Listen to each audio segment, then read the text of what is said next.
doesn't it? Deep. 5, 4, 3. Welcome, everyone. Pull up a seat at the table. It is lunchtime in Rome. Tonight's episode 184 is entitled 3 Types of Love. 2023 has started off in dark and tragic fashion. What stands out in the dark? Light. How can we be light? Through love. This week at the table, we will be talking about what love looks like in 3 categories and which one stands out the most. So pull up a seat at the table and join us. First-time listeners can subscribe on your favorite podcast app. Watch us live at lunchtimeinrome.com/live or listen directly on lunchtimeinrome.com. While there, you can take our relational needs questionnaire. Make sure to follow us on all social media, and it'd be great if you gave us a 5-star review. Jay, what's this podcast about? Being alone is the worst. Good times aren't as good, and bad times are worse when you are all alone. Romans 12:15 says to rejoice with those who rejoice and mourn with those who mourn.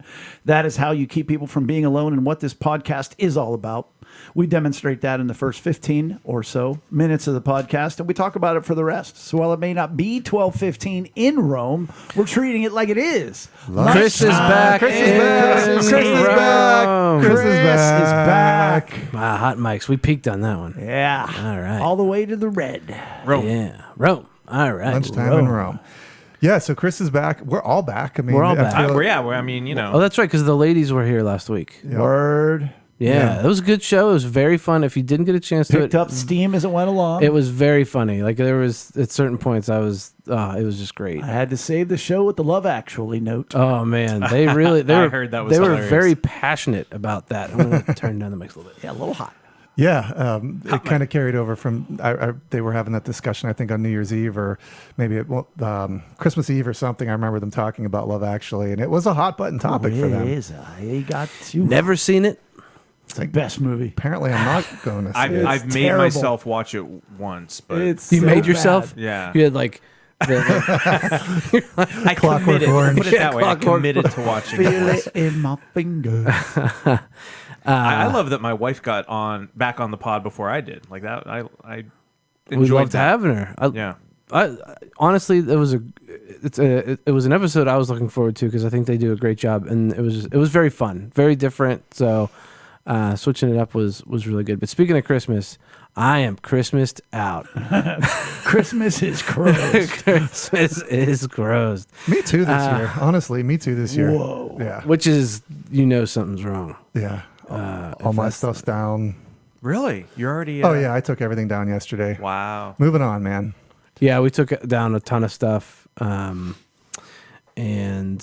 I mean we hosted a lot. We so had many times. Yeah, we had my mom was down and out with the flu for like a month and a half, so she was very ill. She usually hosts one thing for her side of the family, and that just wasn't happening. So it was very much clean the house, set everything up, cook, tear everything down, like do it all over again. And everything went really well, all things considered. Like the get-togethers were great. We had New Year's here. We cut it short a little bit, but it was fine. Other than Maggie, melting down, but whatever. But we were just done. We were just done. A lot of doing. And the thing is, like, I was off all week, and I don't feel like I got any. I felt like that today. I think we all hosted and played so hard that there was no rest. There was no rest, and I feel like I'm going to do Christmas very differently next year. You say that. Yeah. And I mean it. Yeah, and I'll talk more about that at another time. But November there's going to next be, yeah. Hawaii. Christmas is coming in July, Mags. No, it'll be more of what happens post Christmas in terms of time off and things like that. I'm just going to adjust my schedule A a little bit. Don time. Yeah, so like, hey, maybe I'll have a day off when Maggie's in school. And not only did you guys host a lot, Yeah. you also did a lot. I mean, you guys Children's did Museum. Kennywood. You guys were everywhere. We did Christmas lights at Kennywood again. We did the Children's Museum. I mean, it was It New was Year's a lot. Eve Children's Museum. Which is, I did not know this. It is the most popular day of the year for the Children's Museum. So Well, that sounds like a lot learn of that. fun. That should be the day that everybody goes. Well, it was funny. They do a countdown to noon, which we, Chris, we opted out of because I was like, that's not Too many something variables. that's not something I want to do. And that was the best time to go and do whatever we wanted to do because Nice. everybody was there. Once that was over, you could like slowly see, like, I was like, The okay, waves of people. It's getting a little overwhelming at this point. But it was great memories for Maggie. We went with the Malarkeys, who we've mentioned Malarkey on the show before. He's helped us with sound and stuff. Only when the sound's good. Yeah, that's right. That's right. And their daughter Emma, who is pretty close in age with Maggie, and they were like two little old ladies, like walking down the steps, like holding hands, like, oh, be careful, watch yourself, just like really cute. It was cute. But yeah, I am done. Keep waiting for that finish line. Dude, Maggie's birthday this year. It's That's Maggie's the birthday, finish line. 2023. And it was funny. There was the Babylon Bee wrote a Babylon Bee's satire website. If you're not familiar with it, but Is it? the Or title, is it just predictive? yeah, the title of the article is "Dad looking forward to the peace and quiet of work after the holidays." I was like, No satire about that. that's very much kind of where I am. And Chris, you've talked about that, getting back on a normal schedule. There's just something about that. And I very much needed it. I needed that force to get me back, eating right. I'm eating clean and, getting those things back in order. And yeah, it's just much needed. But isn't it interesting? Because last night I was talking to Rachel at your house, and she was saying it feels great to get back on the schedule. It was nice to have the time off, but it's nice to get back into the flow. And I'm thinking, how often have we been in like the middle of March and we're just like, it's dude. all the same. Yeah. It's the same grind. We're I can't headed wait till into that. vacation or something. Yeah. Right. And then you have this time where it's like we're celebrating and it should be fun, and we're like, I can't wait to get back to the grind. Like, can we be content? No, I don't know if I'd say. I don't know if I'd say I was excited to get back to work, but there is something, like, I feel that what you were saying, Eric, like just the different pace that can, because you're not used to it, it's just so wearing. Yeah, and like, with being off, with Maggie being off school and everything, and she's she's a lot to handle. She's a very good kid, but she's a lot. And when you're off for a whole day with Maggie 4-year-old, like, you got to figure out something to do. You got to figure something out to do, because Right, like so you can get mentally exhausted consuming, the day at home. Yeah. Or get physically and mentally exhausted to a lesser degree taking her out and doing something. Right. I mean, she loves Mario Kart, but she only lasts like one circuit. Right. That's not nearly enough. No, I'm waiting for the Saturday where we're just, having a quiet Saturday morning and we're just playing Mario Kart. That's going to be the best. But right now we go this, and then we ping pong to that, and then we ping pong, and zing zang zoom. You're talking to Amy, you're like, I mean, just hypothetically, how young do you think is too young for Call of Duty? Yeah.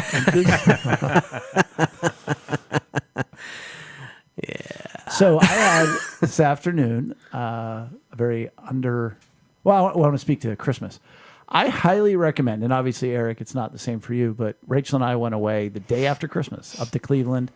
Rachel and I value our little mini trips away.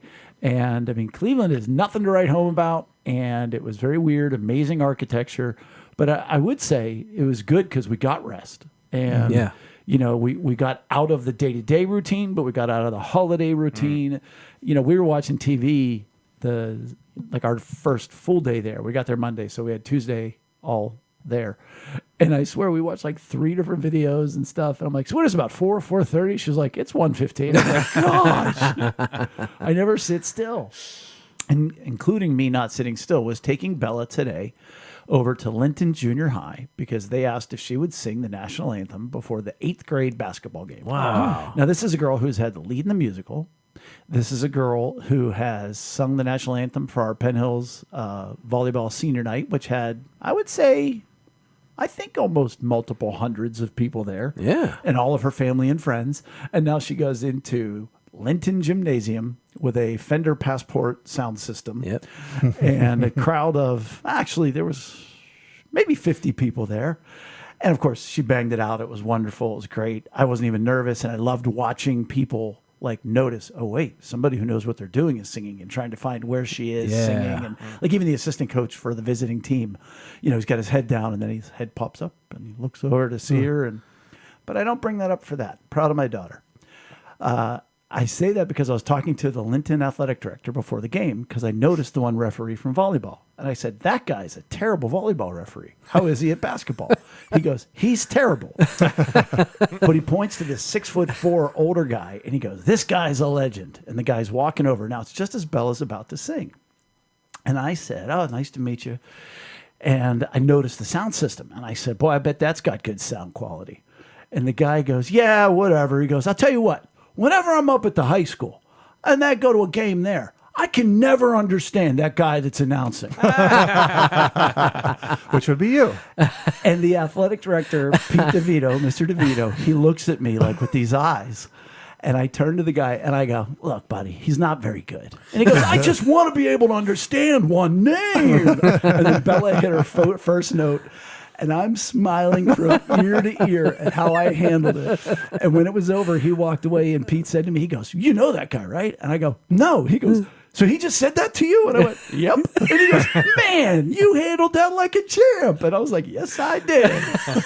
That's awesome. That's hilarious. And then on a more positive note, I went to the Penn Hill Sports Hall of Fame meeting that I'm on their committee, and I'm the MC for their events. And we're passing out the potential nominees. So we get like a list of, well, it can be a list as deep as we want. And like one guy on there's 80 years old, and I think you have to be out of high school for 7 years before you can be nominated. Okay, so I'm eligible. Yeah, you're eligible. And the name of the person who nominated was on the top, but I didn't know that. And then underneath that is who the nominee was. So they're handing out, and I recognize different names and stuff. And then I look at the top of the page, and it says Mary Lynn Pleshkowski. Which, for those of you who don't sit at the table very often, that's my sister. And I'm like, well, she's no athlete. I mean, she could be on there for academics or singing. But then I realized, oh, the nominees are underneath, and she had nominated me. Aw. And that was very humbling. And then we go around, and you promote 2 or 3 people that you wish would get to the cut of 15, and then we cut it down. Go ahead. I'm sorry. Can anybody nominate? Anybody can nominate. You go onto Facebook. You go onto Do the you have website. do you have to be Penn Hill's alum to nominate? Nope. You can be anybody. Anybody can nominate anybody. All I right. will say that 90% of the time, athletes nominate themselves. But right. whatever. So we take turns nominating 2 or 3, not nominating, but pushing 2 or 3 people. Hey, I really want you to consider this guy. Lobbying. And Mr. Butchwright, he said, I want to, he goes, this one guy was a golfer for me and somebody else. And he goes, but I don't want to embarrass you, Jay, but, for everything you've done and everything else, I really think we should take a look at Jay and everything else, which is just so nice. And and not only nice for Mary Lynn to do that for me, which is nice. And I always say I very well may be the losingest coach in Penn Hill's history. But to have Charlie say that was very nice. And of course, around the room, they said nice things. And then I said, well, guys, I appreciate everything. I said, I'd like to appear very selfless here. I said, but the banquet this year is the night of the musical, and my daughter is the lead, and we're always concerned with nominees that they're going to fill tables. I said, so either I'm not going to fill too many tables if everybody's going to be at the musical, or I do fill a lot of tables, and I've crushed my daughter. I said, so I'll just take my name out of the running. I said, we can consider me another year. So I got to appear selfless. There you go. What a beautiful experience. It was very nice. Yeah, that's good all around. So, congratulations on that, though. That's very meaningful. And +1 for Mary Lynn over my other siblings. Oh, yeah. You're keeping score. I mean, Scores must be kept. it must be in any family. I mean, How will we know if we're winning? it's unknowable. Lex made some really great squash soup that I hope Jay enjoys as much as I do. It's a really good hearty fall winter kind of soup. She takes squash, grinds them up, whips them up, blends them up. Puree. Puree. Coconut milk. So Fresh squash, or does she buy? No, it's one of those big squashes. She peels it and then just What chops. kind of squash? It's a The big The kind. big kind. it's a Yeah. big orange squash. Do you know how many varieties of squash there are? You can ask her. That would be a big orange That's one. no, it's not round. It's Oblong. Yes, oblong. So Did yeah, she roast it first and no, then? no. It's I think sautéed for, or I think it's sautés or something first. Okay. And then she blends it up, and it's just really delicious. There's cream cheese in it. There's heavy cream, so it's Wow, very. that sounds amazing. It is a creamy, a little bit of onion. So I hope you enjoy it. I look forward to it. The other thing that I wanted to talk about, and I don't know if any of this is connected, is I started the new year off like when we went to bed after we watched the ball drop.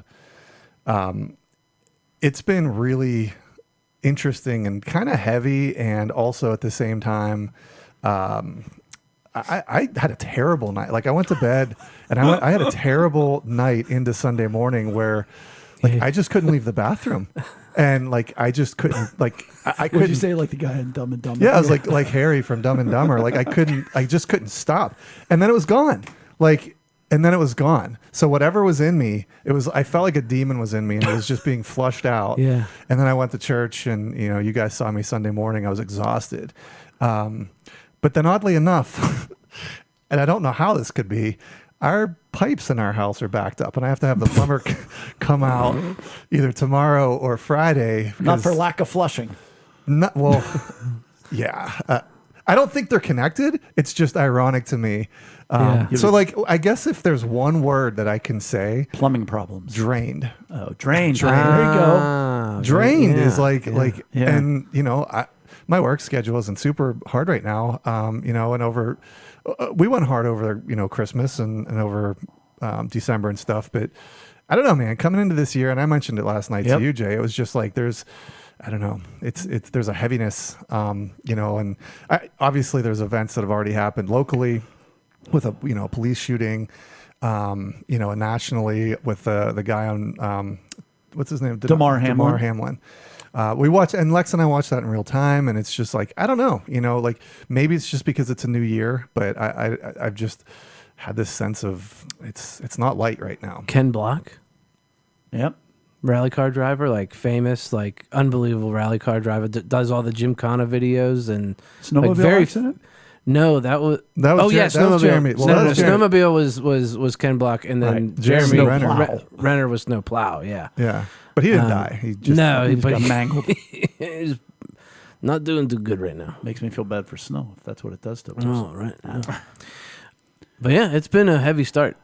Yeah, and is it just because we're at the start of the new year? Like if it's July, are we like you're just numb to it at that point? Is it more significant at the beginning of a new year when you see and hear stuff like this? I mean, I think the NFL thing was that was a major moment, and I don't know exactly what it all means, but that was something very, very, very significant, and It was a unique event. It was a unique too. event, Like, and on event's a bad word for it. to never see an NFL game go forward, like to Yeah. completely Like, suspend right. the game. Well, and just looking at the reaction on Twitter, like there was just so many people praying. Yeah. Oh, Twitter. And- I'm talking about the reaction of the players. Oh yeah. Oh, yeah. Josh Allen. Oh. Yeah. Yeah, like just a lot of emotion, but a lot of like, we when we have a Support. time like this, a lot of support, but like it takes a tragedy for us to like do that, and it's like we should be living like this more and caring for each other, but we don't. But when tragedy does strike, it is a time to kind of reflect and recognize what's important, and a lot of that was happening online, which I thought was great. Yeah, and it happened for like 2 hours. Like that's Yeah. one of those moments where everybody is just shocked. Like everybody's shocked, and then you go to war over different things about it. You people start politicizing it and taking Or even sides, complaining about the NFL. complaining about it. How this but is like handled. for that 1-2 hour period or But whatever. even then, that there was. wasn't, because Skip Bayless and I mean Yeah. there were a lot. people Well, stepping out. Yeah, everybody I was watching, like, because I watched the whole feed. I tuned into the game because I was like, this is going to be like the game of the year. This is an Right. exciting game. Yeah. And then to go from that to they just kept cutting to commercials, and then like they cut back to the ESPN studios, and like they didn't know what to do. It was Booger McFarland and two other people. They didn't know what to say. They just kept going. All we're worried about right now is his health. Yeah. And I think for that very unique moment, everybody hope, even if it was for 5 minutes, everybody was shocked and just wanted to, what's going on? And then the noise just starts, man. And it's so frustrating and disheartening. I thought so much of the handling of it was really good. Yep. And I'm a person who I still like to give people the benefit of the doubt. So like when the NFL executives or whoever gave that call for well, we're going to wait 5 minutes to restart the game. Theory they didn't. Right, like it's nothing. But this has never happened before. Right. What are you going to do? So a lot of people were like, "Well, how could they?" Right. But I like to go again, benefit of the doubt. Like they could have just said that because okay, listen, we're going to take 5 minutes, figure this out, and then the right call was made. Like nothing bad came of it. Right, like the correct steps were taken. Right. I think How you got to those steps, maybe relax. And it's never happened before, so of course they're going to be like, "Whoa!" Well, but there's no grace in the world today. Right, and that was the problem. That was the problem. Yeah. But to see the coaches, come together and just basically they were like, "We're not doing this. We don't care what the NFL says. We're looking at our players." Yeah. Suddenly, everybody was just people. How are you going to go back and play a game? Unless you get the call that no, he's fine, everything's fine, right? Exactly. Then maybe you can go back and play, but to not know and to think that you're going to play a game after that, like when you see a guy getting chest compressions for 5 minutes, 9 minutes, totally 9 minutes. unique, never 9 happened minutes. before. It's crazy. Yeah, it's wild. Yeah. And the latest word on him is that he's stable and They flipped breathing him over better onto his chest. So It's crazy. good. I mean, Take the pressure off his lungs. It's crazy. 50% oxygen, which is apparently an improvement. Yeah. Yeah. Yeah, he was on 100% oxygen, and then he was down to 50. Yeah. Yeah. That's better. Yeah. Speaking of better. So Speaking of better, Chris is hey, back. I'm back. Hey, buddy. Yeah. So I'll start by saying there is some good news at the end of the story, but I'll give you guys a quick health update on the wife, and she didn't talk about it last week. She did not. We at did not. all. Which she didn't want to mention it, or just it didn't. She didn't want to bring it up inorganically. Is probably I'm speaking. Didn't come for up when her, we were but- talking about Christmas movies. right? But Man. she I just thought of a horrible Christmas name for a movie. what is Christmas Cancer. This is that's horrible. worst. This is horrible. yeah. Right. We've talked before about how it's a bad time of year. So obviously I've taken several weeks off and just we've been spending time together. I just want to be around because those quiet times are like the worst, So that's what I and she and I we've been doing. But so we were on track for okay, she got the operation. This was, when I was still on an episode of the pod a couple months ago or whatever. She had her first surgery, got it removed, the lump, and here we go. We're going to do radiation. Great. Then we get sidetracked by this last MRI that she has to get, and they saw a spot. And then it becomes, okay, well, now we have to schedule another biopsy and get this tested. And it takes weeks, and it's more waiting and waiting. So that was very much, Amy said it multiple times. She felt like we were back to step one, because here we are again, just waiting for a surgery, and we can't seem to move forward with any sort of, I don't want to call radiation a cure, but just like a, Treatment. a procedure, Procedure. a procedure moving forward toward getting better. Anyway, she had that operator. It was really a biopsy to test the spot, which is, it is a surgery, but they sort of poke you with a really long needle and yank Outpatient little surgery. things out of you. Yeah. Yeah. And that was on Friday. On Monday, she already got a call from the doctor that said, negative result, which actually means good result, right? That's right. Michael Scott. Exactly. George Costanza. Oh, yeah. Both, I think. Yeah, right? Anyway. So that was very good news. So it was not cancerous. There is no more cancer in there. And now it is time to move forward with radiation. So we get to actually which, obviously is not a fun step. Yeah, that's one of those. That sucks. Yeah. Hey, great news. Right. Yeah. We Yeah. get to But it's start radiation. It was great action. news. Yeah. It's Right. a, Oh, it is good. Yeah. Yeah. Moving forward. It sucks that Right. it's good. Yeah, good news. You only have to get radiation for 6 weeks, 5 days a week, or whatever it's going to be. Wow. But so she's called the radiologist today, and they're going to get back to her. They have to get the schedule sort of set up and figure all that out, and we're moving forward. What's that look So- like?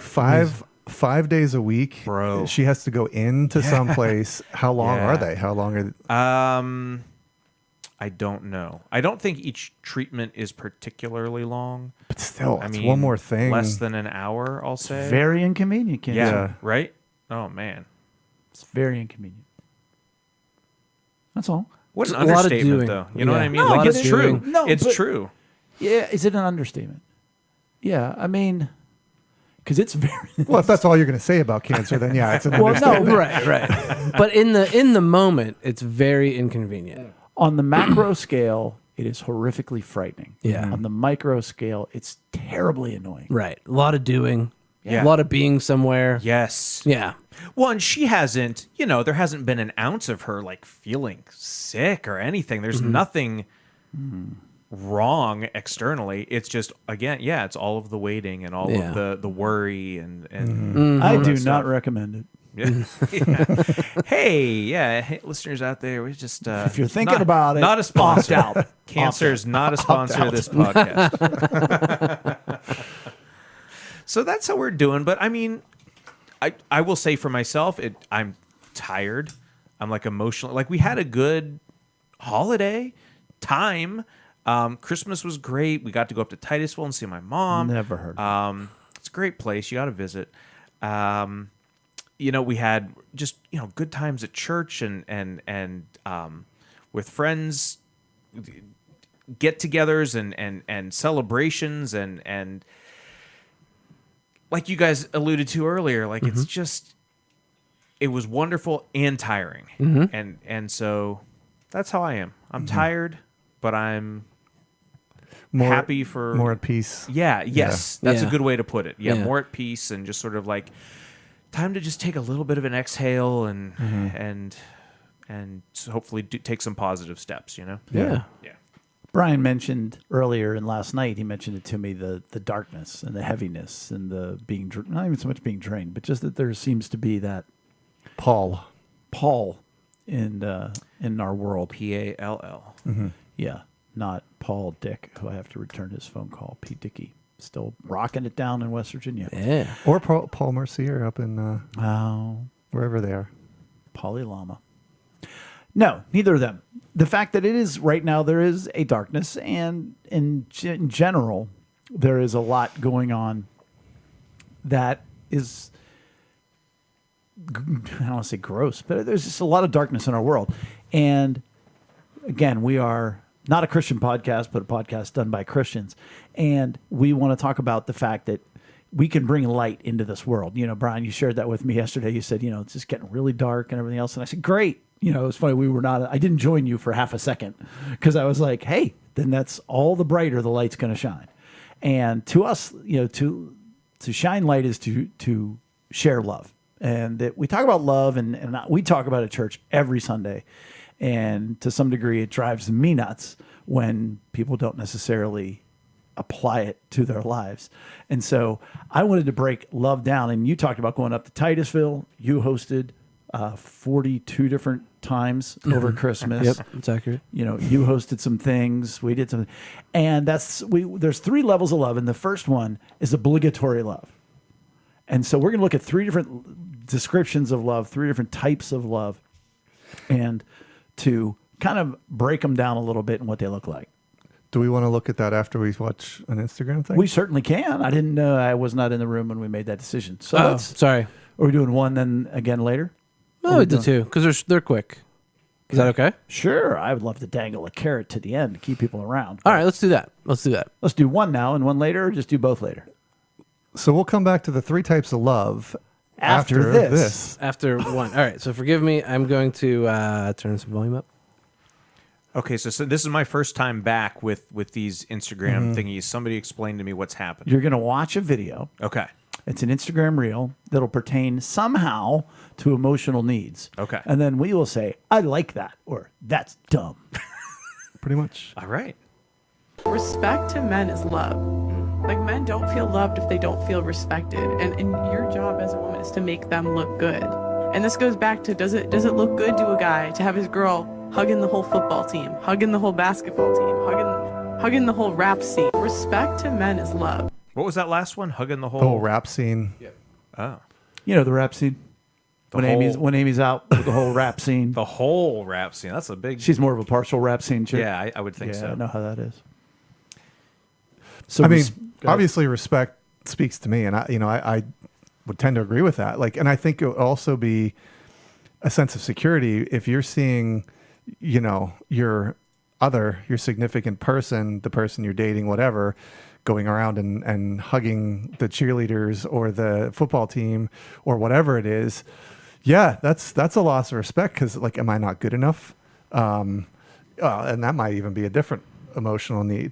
But, like, am I not good enough for you that you have to go out and do that? Am I... why does her dressing necessarily have an impact on whether you are good enough or not?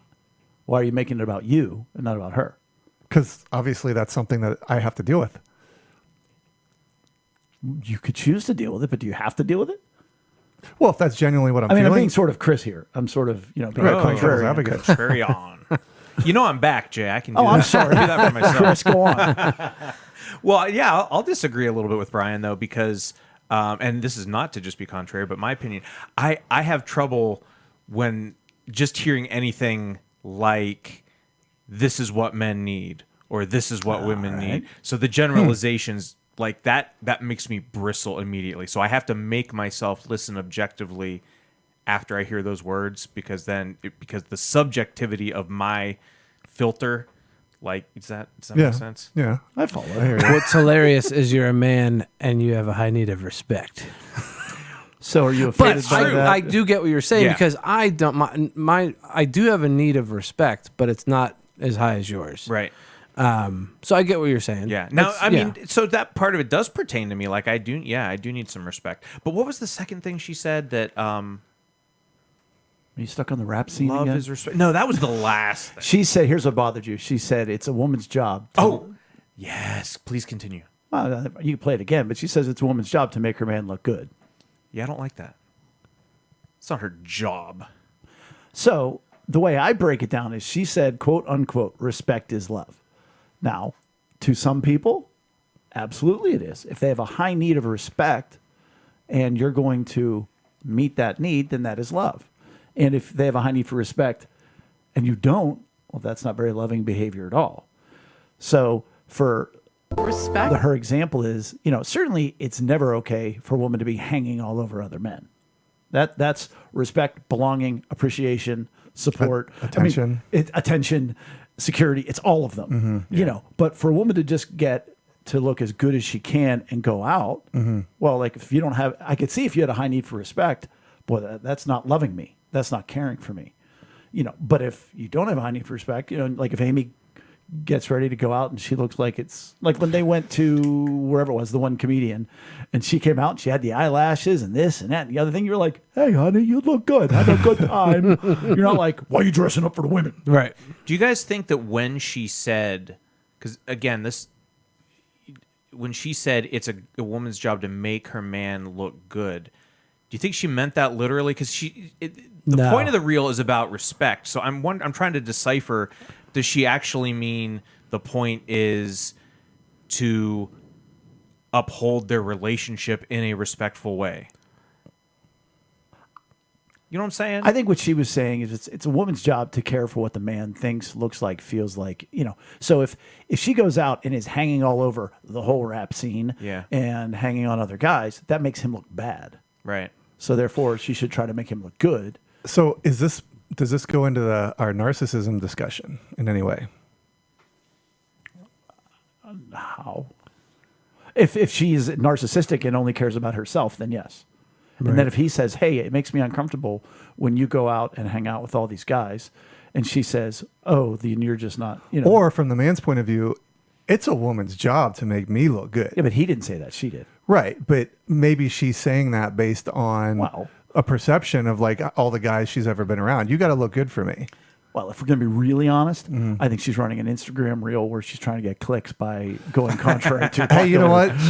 She's just got Because there's a couple that are like that I come across, and I'm just like, all right, honey, I get it. I get it. Mission accomplished. You're saying what every man wants to hear, so he can show his wife. Look what this girl said. Right. But so, we want to shoot the second one, or we want to hold off? For We'll the hold second off one for because it's funny. But you'll definitely want to wait around for Are it. we supposed to judge the actual reel also? Like, what was the dude doing? Like, what No. was he? He was just like shaking his head the whole, or just Oh, it was listening. a It's like a reaction reel. reaction. Yeah, but he wasn't reacting. Most reaction reels, they don't react. We had one 2 weeks ago that was like this lady was not. She was just there. Right? I don't get it. There's something to it, but I don't get it. You know, they're normally like, they have their head They're hand laying on their down. forehead. Yeah, and they're like, Yeah. I did see one today where it said, and this is apparently a thing. It was a boat on the water out in the ocean, and a guy's jumping off the top of the boat into the water. And it says, when he hits the water, flip your phone around upside down. So I'm like, oh, is there like a monster, a monster, but like a shark or something with the glare of the water? And they flip it over. I mean, as he hits the water, I flip it over, and the little kid's face pops up, right side up, having flipped the phone over, and he goes, hello. And I was like, they got me, and he's cute.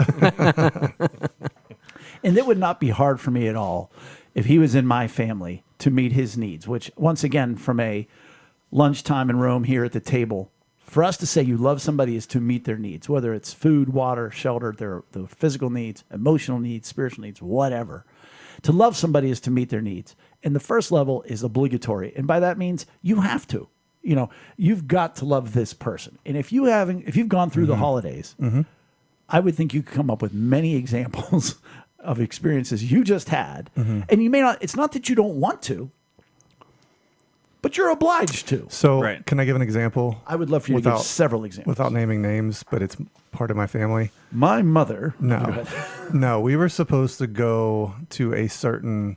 Not supposed to. We were invited to a certain family member's house, and this was the Monday after Christmas. So the day after Christmas, they were going to host a party or a dinner, which we've gone to in the past, and for a while there, I looked forward to it. For a while, it was kind of a good tradition. It was a lot of fun because we saw a bunch of relatives we never saw. We're not hosting. The food was amazing, but things have gotten so complicated on that side of the family because of certain things that have happened over the past couple years that it's just not a healthy environment. And so when we got the invite, I talked to Lex, and we were both in agreement, like, no, we're not going to do that because it's not a good environment. It's too much drama. And I think I had a realization in that where I don't care if you're my family member. I'm not obliged. I'm not obliged to like what you're doing. I guess just on a human fundamental level, because Jesus calls me to love people, I'm supposed to love you. But just because you're my family doesn't mean that I'm going to give you my time or give you my attention. Is that wrong of me? Maybe. But I'm not going to do something for tradition's sake that's just horrible. I'm just not. So that's something that as I was looking at this, it's not obligatory. I didn't love because I didn't do it. Well, and you're talking about having healthy boundaries too, which is Sure. yeah. Well, but I would say this, and I don't think it's spin. Your target area is confused because I don't think you didn't love the people who hosted the party by not going. Could you have loved them by going? Would that be loving? Maybe. Depends on their emotional needs. Right, and you can also lovingly decline, and do it in a respectful way. Whereas for you putting your family into a socially uncomfortable environment where it could get really messy, you love them by abstaining from that. Right. You obligatory loved your family. That's a touchy example that can go both ways. I wouldn't beat yourself up, as I know you wouldn't anyhow. That's beside the point. Well, and the nice thing is their pipes were frozen, so they called it off anyways. You were on your way. I was, dang it! Why did those pipes freeze? And what we're trying to say is that lying is loving. No. But I mean, certainly with family, there are times where you don't want to go. There's times when you don't want to buy the gift. There's times you don't want to make the phone call, but you do. And that's loving and that's good. We're supposed to do it. Are there exemptions? Absolutely. But the same is true of friends. I think these are different categories where, you're obliged to. It doesn't mean you don't want to. I'm not saying this is you don't want to do it. I'm saying there are times when you don't want to do it. Your best friend says to you, hey, can you help me move? It's 7 o'clock on a Saturday morning. Real friends show up on moving day. Yeah. I mean, and if they ask you to move a horse, help carry a horse, you ask Nate Pergazzi about that. Or when they want you over at their 4-year-old's birthday party, and it's really hot. And the it's supposed best. to be a finish line. It's the best. And it ain't no finish line. But we're It's the gonna have a best. shaved ice truck. That's right. We And did. there's going to be zero drama. Nothing. No drama. None. But you're happy to do it. Maybe you're not happy to do it, but it's expected of you. And even to a degree, I wrote down Neighbors. When I win the Mega Millions on Thursday, is that the next drawing? Friday. It's up to $1 billion again. Ooh. We've always said that we're not gonna move. We're just gonna buy all the houses in our neighborhood and then make it a gated community. But we're gonna let John and Pat next door. They can stay because I'm into them for like 15 different tools that broken over the years, and they're good neighbors. I don't know if he's wanted. He has obligatorily loved me by lending me tools, by being that neighbor. He's the one that took the package off our porch because he knew we weren't home. Yeah.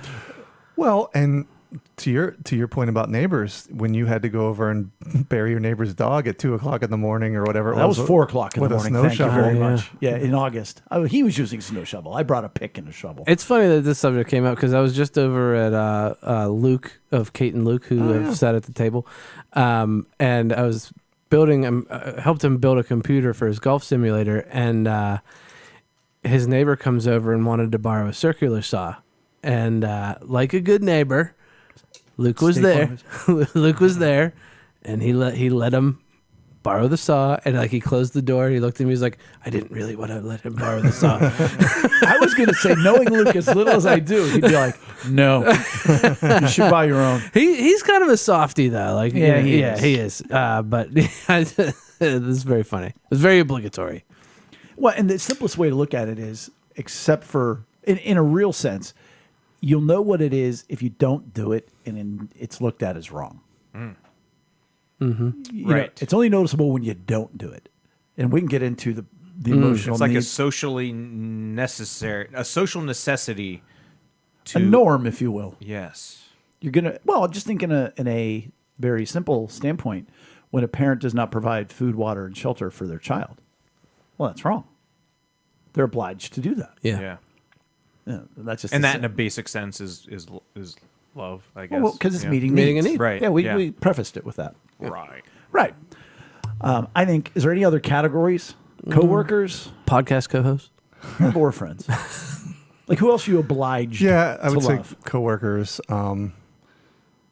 Yeah, for sure. like strangers. No, you're not obligated. Somebody comes up to you and says, hey, I need $50. What about you pass somebody that is broken down on the side of the road, and Not obliged. see, sometimes I do. No, I think that you're leading us into our next category. Reactionary. Yeah, like if you drive past somebody who's broken down, nobody goes, what a jerk. He didn't stop. Right. I don't. I always say what a jerk to people that don't use their turn signals. That's a different category. Me though. too. I think that's Dude, it would people sol- should be it would obliged solve- to use their turn signal. It would create world peace if every single person, and if they drove on the left side when they're passing and on the right side when they're What about driving. people that Wouldn't that go be down something? one way. Those two things alone will create world peace if everybody did them. What about going down one way in a shopping center? Yeah, don't do that either. What about people who don't return the shopping carts? And litter. Those Are we obliged? 5 things. If we just did those 5 things as a human race, Ukraine, Russia, solved. solved right now. World Economic Forum ceases to exist. That would be amazing, and my reaction would be to shout with joy. That reminds me of that Steve Martin He just skit. said, my reaction would be shout with joy. There was that Steve Martin skit. It was like, all I want for Christmas is, of course, the children to sing in peace together. That would be number 1. But if there was a number 2, it'd be $1 million.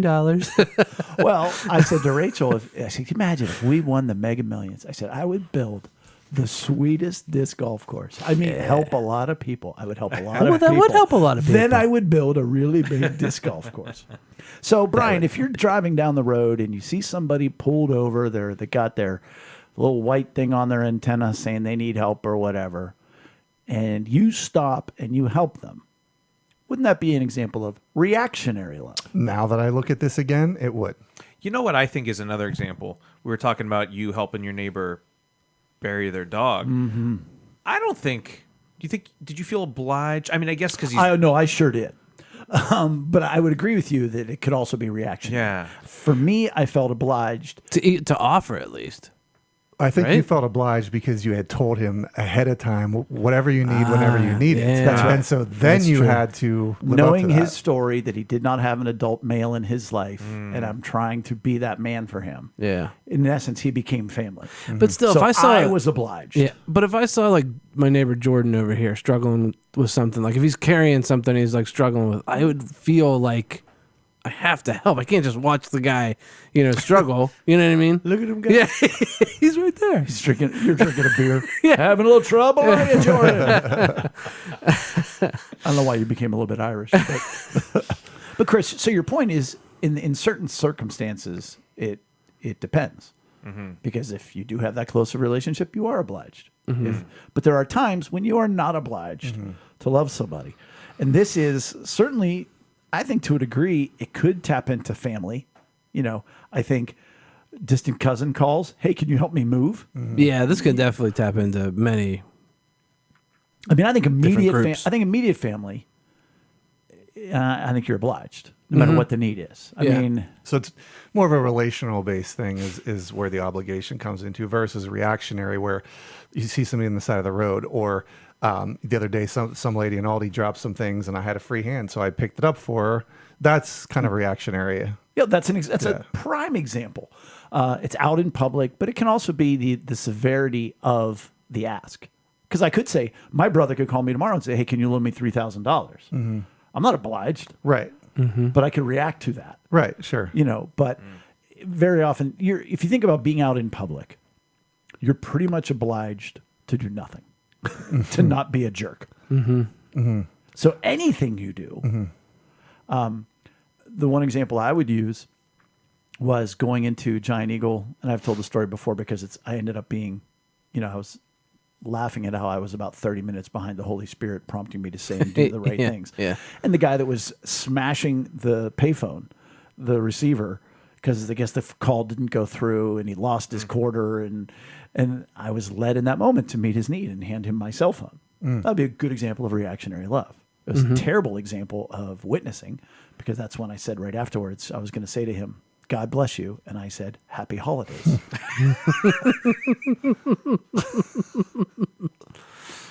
I think the simplest definition is stepping up, either when nobody else will or when you have the opportunity. Yeah. This is something, and you may have heard me say it before, but see the need. I had it. It's the same person that told me, the thing you said on Sunday. Ah, yes. But when Lex and I were going on our missions trips, all the preparation, we were taking teenagers and everything like that who very much don't see the need of anything. The need could hit them over the head. Yes. Here, I'm going to open this thing and leave the wrapper on the kitchen counter. I don't see the need to do anything in this. But so one of the things we wanted to say to instill in our groups was to see the need, and kind of understand that your role you can be a servant based on the needs that present themselves. And that's always stuck with me. And so, I think that very much falls in line with what we're talking about as far as reactionary love is like stepping up when no one else will. You see the need. Anybody? All right. Let's go ahead and do that. Well, and I think that's part of why I wanted to talk about this tonight is to just get it into the forefront of people's minds that we're so inundated. We're so on a macro level, so self-absorbed. Oh my gosh. We don't see the need. And I I'm don't so tired of it, dude. Like, but even like you're exhausted right now, you're just trying to get through a day. It could pass by those. I mean, you, a nice guy who's a loving guy, you Right. might miss it, Right. let alone the Sure. people that are hurting and everything else.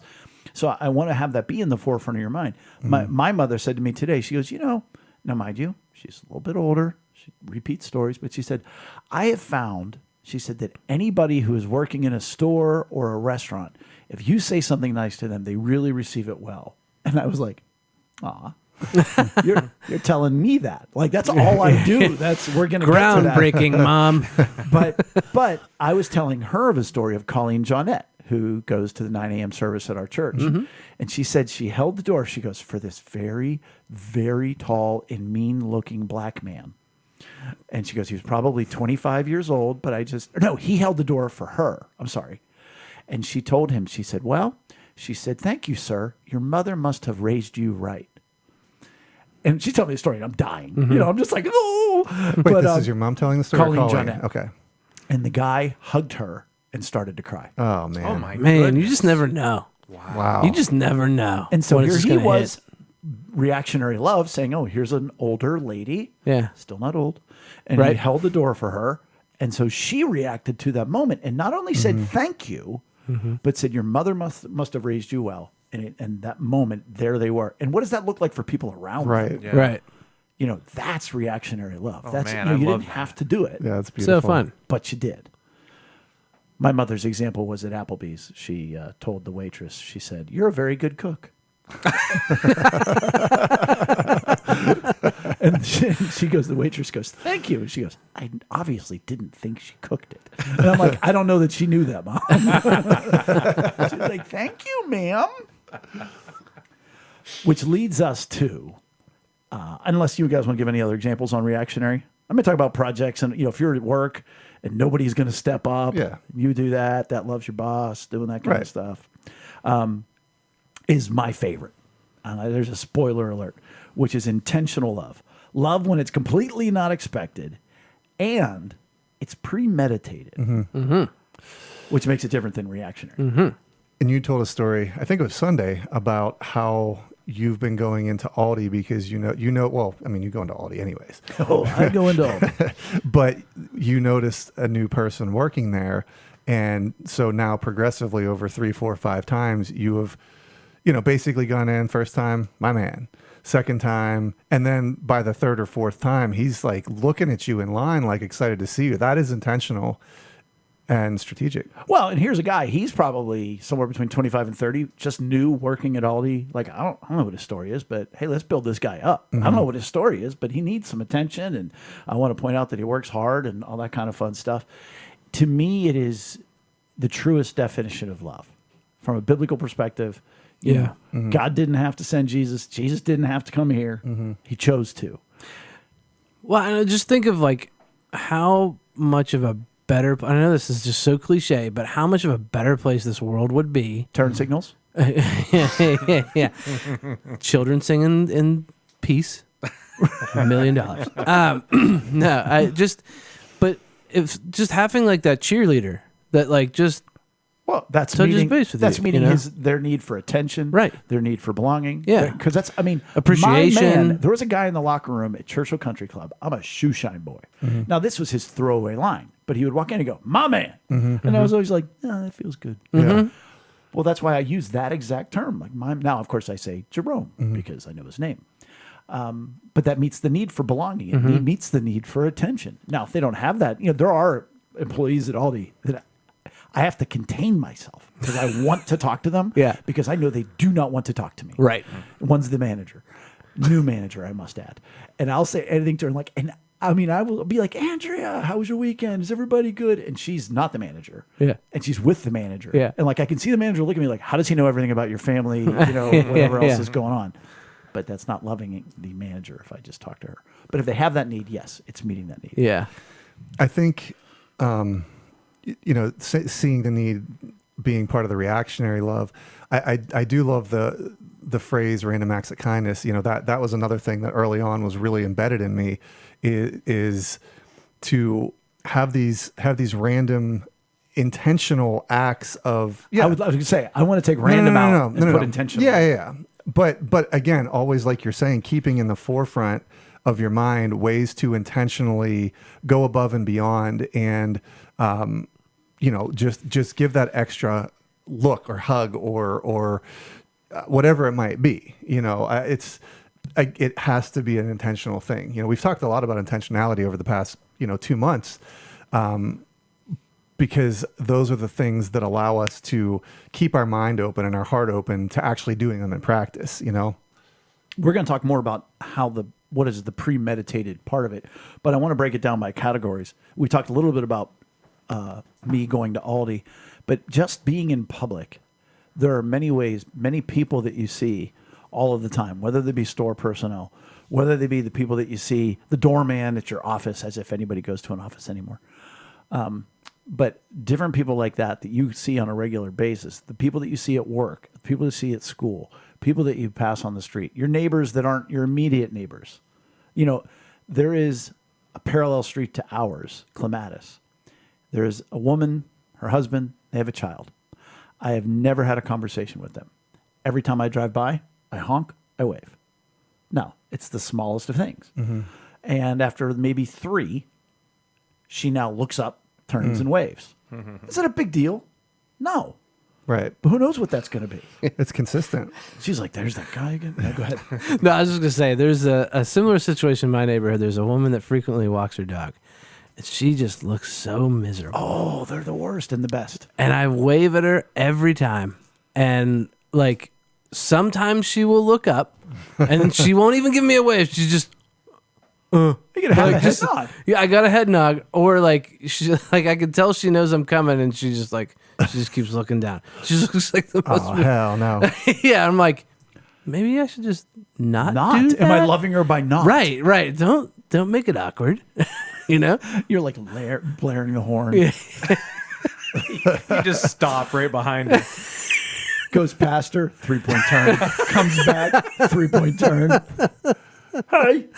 Next time, just come out with a megaphone. Hey, lady that looks miserable walking your dog. Just wanted to acknowledge you. Another great way to intentionally love somebody is to either call, send them a letter, a text message to, I would say, secondary to tertiary family and friends. Mm-hmm. The way that I don't want to go to the end now, but the premeditated part of it is, as a faith-based person, as somebody with a relationship with God through Jesus, there very often I'm laying in bed and I go, Lord, who needs to hear from me? Who could use something right now? Mm-hmm. And then I do what so few people do when we pray, and even when I pray, and I shut up. Mm-hmm. And invariably, somebody's name pops to my head. Mm-hmm. You know, and I try to make a habit of it at least every other month. All of my nieces and nephews, or most of my nieces and nephews, just send them a 2-sentence, well, some I see more often. No, I thought you were going to say, I do that about once or every 2 months. Like the thing where you sit and you pray and you like ask God to reveal somebody to you. You know what I mean? I switched. So thank you for pointing out my lack of clarity. I think you should always pray, but at least once or twice a month, or once a month or every other month, without God prompting, I text my nieces and nephews. Right. But sometimes it's, hey, a former Young Life kid that was good friends with, that I still have their phone number, that I haven't talked to in 5 years. God will put them on my heart. And so I'm like, okay. And so then I'll text them something. Same can be true for distant family members, old coworkers, whatever. Mm-hmm. That out of the blue message of just encouragement or appreciation or belonging or whatever else. Imagine a teacher that had an impact on you, if there was one, who is still alive. In my case, not many. You send them a note today, through the roof, through the roof. Mm-hmm. And I have found when God puts them on my heart and they just pop up, I would almost say more often than not only do they, everybody replies with appreciation. Oh, thanks so much for thinking of me. More often than not, I get, it's really weird that you would text me right now because I'm going through this or because this just happened. Mm-hmm. I was telling Bella about this today and she goes, creepy. I said, no, honey. I said, it's godly. That's kind of how God works. Yeah. But Amy, for years had affectionate story, or stories that she loved to tell about her first grade teacher, and a couple years ago decided, I'm gonna look her up on Facebook. She might not be alive anymore. I don't know. She's whatever. I'm gonna look her up on Facebook. They started, a little Facebook message conversation back and forth. They've been out to lunch a couple times. Like and just like Amy wanted to reach out to her and say, what a positive impact she had on her life. And like, I just, that she follows through with something like that. Like that's like you're talking about, Jay. Like that's awesome. Intentional. My fourth and sixth grade teacher, who was the same person, who was the teacher that nobody liked, who was so tough, so Mr. Thompson, you know, and who I then later on grew to really appreciate how tough he was and everything else. And he and I knew each other for years because he came to volleyball events and I was always coaching. And then I'd see him every X years. And at Trey's viewing, I look up and he's standing there. And at that point, I hadn't talked to him in 5 or 10 years. Nothing made me weep like him being in that line that day. And he had every reason not to go, whatever. And it's those intentional acts of love that I will carry that vision of him for the rest of my life. They're magic moments, really. And what do they cost us? Right. They A cost little bit us of thought, a little bit of intention, a maybe little a prayer, tiny bit of energy. I don't know. I mean, a text message though. I mean, a lot of That's people tough. still have, talk to. They have to pay for their texts, Right. like in the original days. Right. Well, and it goes back to like what we originally talked about, like at the beginning of the show today. Is it doesn't cost anything, and it can change the world. And we're And living more in so, such a like reactionary love. Hey, Yeah. can I borrow $100? Okay, that's going to cost you $100, right, But these things are Right. worth sometimes a whole lot more than that, right, and like with cost you the nothing. like we said, like this beginning of the year is just starting off with this darkness. So let's be that light. Let's be that light. And I teach about it from a Christian perspective because then that can shed a positive light on God. I don't even, with all due respect, care if you believe, this has nothing to do with God necessarily. You can look like a great person this year. If you've got a bad reputation, just go and send nice things to people. And everybody's going to be like, well, they really turned a new leaf in 2023. I encourage you to give God the glory, but whatever.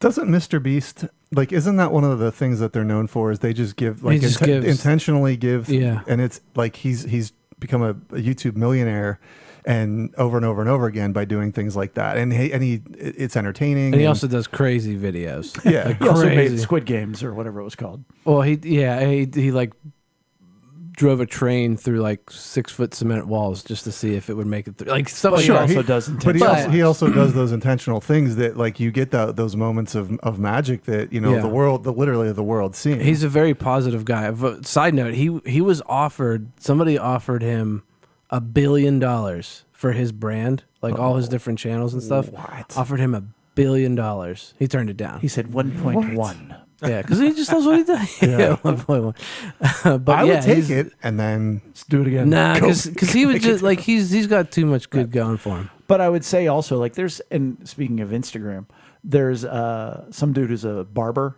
and he just walks around and he gives free haircuts to either like kids in poor neighborhoods or like you'll have Yeah. a sign that says free haircuts for vets. Yeah. And he's all about the positivity and those type things. I think to awesome. summarize it, to not fulfill obligatory love is just bad. and it's evidence that something's either broken in the relationship or in you. To not fulfill reactionary love is indicative of poor emotional health and or focus. Yeah, you're just not doing great that you can't give out to those where it's your opportunity to step up. Well, I do like how you say focus, because like you said with Eric, like Eric's a great guy, but he might be swamped right now and just not even. Hey, you're not a see bad it. person. Yeah. Right. And like you said, Just distracted. See the need. See the need. Distracted. How many people miss the need? Right. Especially if we're going to talk about emotional needs. Yeah. Right. Everybody. Right. You miss the needs of your spouse. Yeah. You're certainly going to miss the need of the parking lot attendant at the hospital when you're visiting somebody. Ooh, I want to give you a really quick, good one because it happened today. I stopped in, I'll just do it at this, and this is something I've done several times. Going to a funeral of somebody you are not obligated to go to the viewing. I went to a viewing today. It was 10 to 12 in the morning. They're doing the funeral at 12:30. I went in at 11:50. I feel horrible that I couldn't make it. If I knew who you're talking about. You do not. Oh, okay. Well, I thought, yeah. Anyhow, now I feel bad. I'm like, who did I miss? Fantasy football. Oh, is that today? I think so. In the morning? I don't know. Okay, the point is, I got in at 11:50.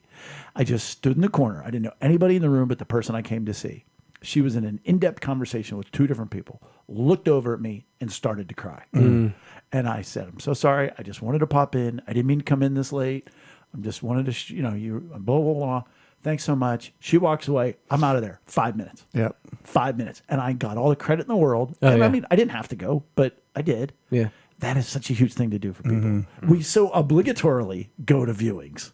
Yeah. Oh, I gotta go to a viewing. Yeah. Yeah. You know, but to go on purpose, big deal. Yeah. Yeah, to intentionally love really does stand out, and that will be the light in the darkness. So 2023, I don't go by years. You know, I go by 3-hour increments. I'm just kidding. But if you want to make a difference this year, just be that. You will stand out, and it'll make the difference in somebody's day and maybe their week. And you never know, could be their life. You know another thing that makes a difference in people's lives? Instagram reels. Instagram reels. So we're gonna watch another one here. Yeah, this one's kind of funny. Oh yeah, this is funny. Well, no. What if it isn't? No. I think it's funny. Oh, I've never seen it. Sorry for the noise, everybody. That's all right. We're working on that. Yeah. Malarkey, Yeah, right? I am gonna, where you at? I'm going to talk to him. You don't hear this feedback at the Wheeling Nailers games. My wife Lindsay and I get along really well. We don't argue too much. When we do argue, it's just communication stuff, but whatever. That's every couple. Every couple has some kind of communication problem. Our problem is that my wife Lindsay doesn't think that I listen to her enough, and I don't care about that.